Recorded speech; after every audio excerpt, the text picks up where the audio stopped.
God is about to pass over the land of Egypt, he tells them, don't come out of your house, don't do anything but observe the thing that I'm getting ready to do in your midst. God is about to do something in your midst. Pharaoh might have been a god in Egypt, but he was never called to be a god over in Israel.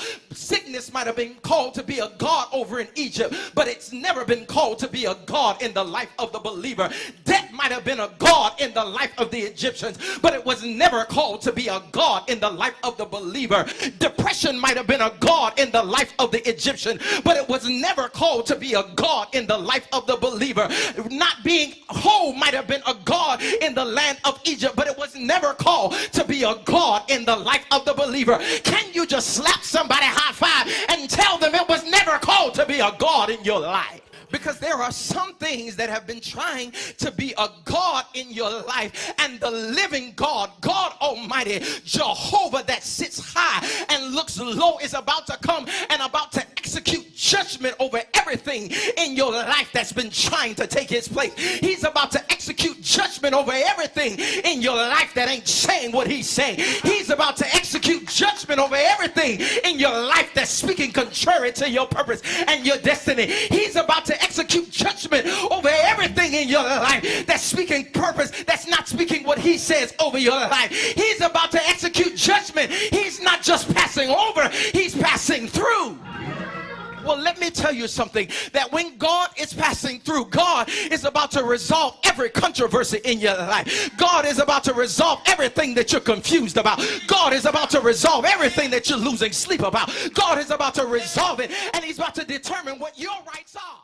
I've got to put a punitive judgment on it so that you understand that the next time that I tell you to let my people go, the next time that I tell sickness to take its hand off the believer, the next time that I tell peace and prosperity to overtake the believer, that they know that this is a judgment and a decree that came from God. Look at somebody and tell them, I'm looking for the judgment. He's saying tonight, I'm going to deal with everything that's been disturbing you. I'm going to offer judgment on everything that's been coming against you.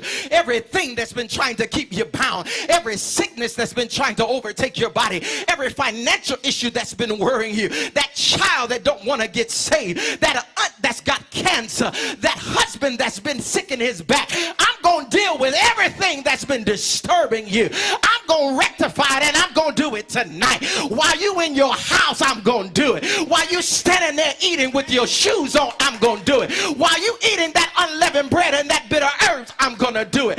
I'm going to resolve everything that you've been dealing with. How would you act if you knew that when you woke up in the morning, everything that you've been struggling with is going to be over? How would you respond if you knew that the sickness that you've been praying about was going to be over? How would you act if you knew that the son that you've been praying for is about to be delivered? How would you act if you knew that the cancer that was in your cervix was about to be cured? How would you act if you knew that everything that you've been struggling with is about to be resolved?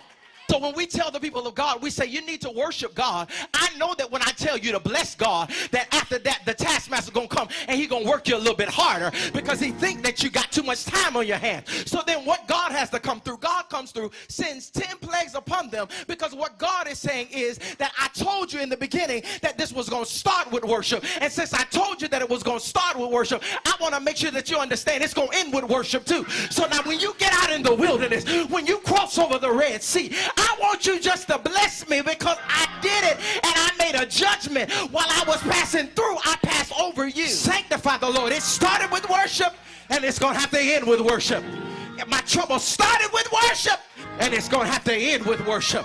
My problem started with worship and it's going to have to end with worship. Yeah!